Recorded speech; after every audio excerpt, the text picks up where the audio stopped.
going on, ladies and gentlemen? This is Sergio from SurgeFit, and today I'm going to talk about how to cure your allergies and asthma, part 2 video. In the first video, if you haven't seen it, make sure and go back. I talked about my issues with it growing up as an adolescent into my teen years, and how I completely got rid of asthma, and then how I've totally grown out of allergies almost completely, and some of the tricks that I use naturally to help me get through that. In this part 2, what I want to touch on is 3 other topics or 3 other tips that you guys can use that'll really help you start to negate those allergies and get your asthma and totally knock out that asthma to the best of ability. So let's go right into it, all right? First one I want to talk about today is fasting. Now, we've all heard about fasting probably. If you haven't, it's just when you refrain from eating foods for a certain period of time or even liquids at that point. And fasting, it has kind of a bad rap sometimes because people think of it as just starving yourselves. But if you do it strategically for a certain amount of time with a purpose and with intention, it's very beneficial. So in 2016, you guys can go look it up. There was a Japanese scientist who actually got the Nobel Peace Prize for the main benefits of fasting. And the main benefit is actually something called autophagy. And what autophagy is, it just means cell eating itself. Okay, so what the main benefits of fasting is that you actually regenerate your cells. So your body starts to eat off all the dead or decaying or inefficient cells in your body, and you start to recycle and regenerate new cells.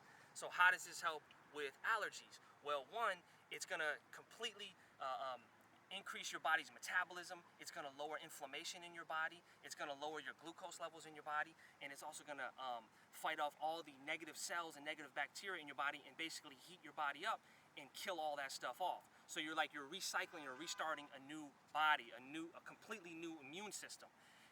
Fasting techniques have been used for thousands of years. You see it with different spiritual religions and ancient civilizations and stuff like that. And it's one of the #1 things you do when you get the flu. You don't eat for a while because your body's going to heat up, completely regenerate itself, and it's going to fight off disease. Now, when it gets to a certain amount of time, there's intermittent fasting in which you can start. I would suggest you just starting with that, where you only eat within an 8-hour period, and then you fast for 16 hours, okay? Just eating 2 to 3 meals, small, controlled meals within that period.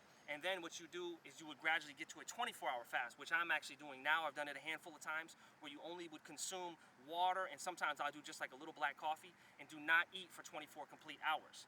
And that's going to be, there's so many benefits of it, but you're going to start to feel your body lower its inflammation levels. It's going to start to really activate the digestion in your body, and it's just going to really get rid of a lot of mucus. Because as we all know, inflammation is just more mucus, and more mucus is almost the root of all these diseases. And if you have asthma and allergies, you're going to have a lot of inflammation and a lot of buildup that needs to be broken down and got rid of. So fasting is something that I've actually been working on the last 2 years, and it's completely, I haven't had asthma issues in years, but my allergies have gotten to a point where I don't even barely ever sneeze or have issues anymore unless I get around like something that I'm allergic to, maybe like a dog or a cat hair or something like that. So this is a great way to recycle your body and completely transition into having no allergies. Try out fasting. That's going to be the first tip. I guarantee you're going to get some results with that. One other tip with fasting is they say, which I have not done yet, if you do to a 3-day fast, which is about 72 hours, you can actually cure off any type of disease because your body's going to completely regenerate itself within 3-day fast. All right? Work up to a 24-hour fast, and you're going to see results for sure. #2 is understanding your food triggers. In the first video, I talked about a little bit about the elimination process of playing around with certain foods that could be food allergy triggers in terms of like dairy, grains, refined sugar, taking them out of your diet for at least a week and then reintroducing one at a time. And then your body's going to give you some certain signals to let you know that, hey, this is a food allergy, whether you've been eating it or not, or whether your family's grown up on it. And some of those signals will be like bloating, indigestion, water storing, swelling, gas, tiredness right after you eat. These are all signs that you have a food allergy and that your body's not receiving this well. We should not get tired right after we eat. That Thanksgiving little thing that we all go through where you smash all this food and then you go to sleep right after, that's not a natural process for our body. So what I want to touch on is understanding your food triggers. After you play around with the elimination process and you start to zero in on some of the foods that kind of throw you off, avoid those. And once you would eliminate them, try implementing 1 or 2 for a while and see how you feel on them. And then once you zero in on what you have eliminated, make sure just to keep it out of your diet completely, okay? Because what you might realize is a lot of your allergies just comes from a food allergy, even though you don't know it, because that's just something you grew up on, or that's something that your culture eats. But your body's been telling you for a while that you shouldn't eat that. So make sure that you understand your food triggers and completely avoid them as much as you can.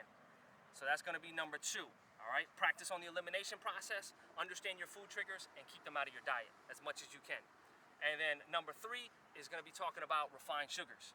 Now, refined sugars, you're going to see sugar cane, white, brown, stevias, all these different refined sugars.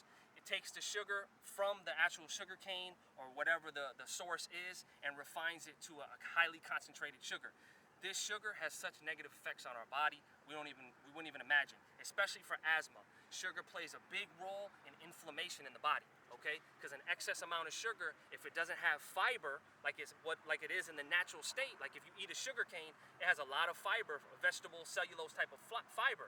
If you're just eating straight sugar, it's like a shot to your body, to your brain, where it's like a drug, okay? So your body can't necessarily process or use all that energy right away. So what I would say is really cut out refined sugars. And I'll tell you a story how I realized that, something that was actually a spur to my allergies. I went and seen a naturopath doctor a little over 2 years ago, and what we realized was, as I actually had a yeast buildup in the stomach and the kidneys, and what was feeding the yeast is sugars, a lot of sugars. And yeast, all yeast is some type of fungus, and it can grow in any parts of your body, and it's just basically a fungus or a mucus that continues to grow, and it feeds off sugar. So you could have yeast buildup within your body and not even know it. Now, I'm not going to be able to tell you that through the video. You're going to have to go see some type of naturopath doctor or do some tests on yourself. But what I would suggest is if you cut down your sugars, then you're not going to feed this negative problem, okay?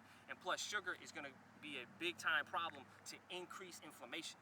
So you can completely cut out sugars, and I guarantee you'll have more looseness in your joints. You'll feel less bloated, less inflamed, okay? And that's going to be a big benefit when it comes to asthma and allergies. All right, it's a lot of inflammation and a lot of backed up mucus that's causing this type of these problems with allergies and asthma. All right, so these 3 tips are the second part that I really want you guys to look into. They've really helped me out a lot. Hopefully you got some benefit from this. Try it out. Give me some feedback. Let me know how it worked for you. And I'll be back with more videos, guys, to keep you on track. This is Sergio.